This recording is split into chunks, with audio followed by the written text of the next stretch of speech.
1983 की एक ठंडी सुबह पाकिस्तान की उच्च सुरक्षा वाली जेल में 3 भारतीय कैदी चुपचाप जमीन पर बैठे थे। उनके चेहरे पर गंभीरता और निश्चय था। जेल की ऊंची दीवारें और छोटी-छोटी खिड़कियां उनके चारों तरफ थीं, जैसे उनकी आज़ादी की हर उम्मीद को घेर रही हों।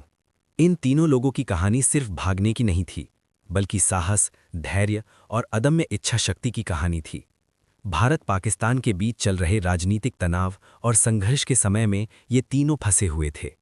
जेल के भीतर हर आवाज़ उनके कानों में गूंजती, हर कदम पर सुरक्षा गार्डों की निगरानी थी, लेकिन उनके मन में आज़ादी की आग जल रही थी।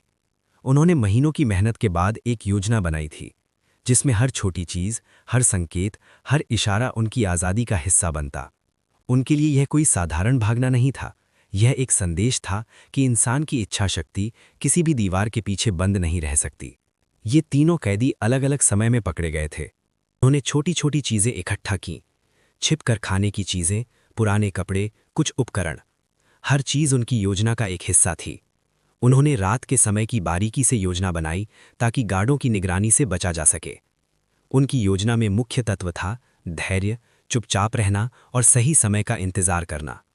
हर रात वे अपने कमरों में बैठकर योजना पर चर्चा करते, हर विवरण पर ध्यान देते। उनके चेहरे पर चिंता और उम्मीद का मिश्रण था। कभी कभी वे सोचते कि यदि पकड़े गए तो सज़ा कितनी भारी होगी, लेकिन उनकी हिम्मत ने डर को मात दी। रात का समय था। जेल के चारों तरफ अंधेरा था। केवल चांद की रोशनी कुछ हिस्सों को उजागर कर रही थी। तीनों कैदी सावधानी से अपने कमरों से बाहर निकले। हर कदम पर उनके दिल की धड़कन तेज हो रही थी। गार्डों की हर हलचल उन्हें चौकन्ना कर रही थी। उन्होंने अपने बनाए रास्तों और सुरंगों का इस्तेमाल करते हुए बाहर निकलने की कोशिश की, लेकिन उनकी मेहनत और योजना काम कर रही थी। धीरे धीरे वे जेल की दीवारों को पार कर बाहर खुले मैदान में पहुंचे। हवा में आज़ादी की खुशबू और रात की ठंडी हवा ने उनके चेहरे को छू लिया। अंततः तीनों बहादुर कैदी भारत की जमीन पर लौट आए। उनके चेहरे पर थकान थी, लेकिन आंखों में खुशी और गर्व चमक रही थी। उनके परिवारों ने उन्हें गले लगाकर स्वागत किया। यह कहानी आज भी भारत और पाकिस्तान के बीच इंसानियत और साहस की मिसाल के रूप में याद की जाती है।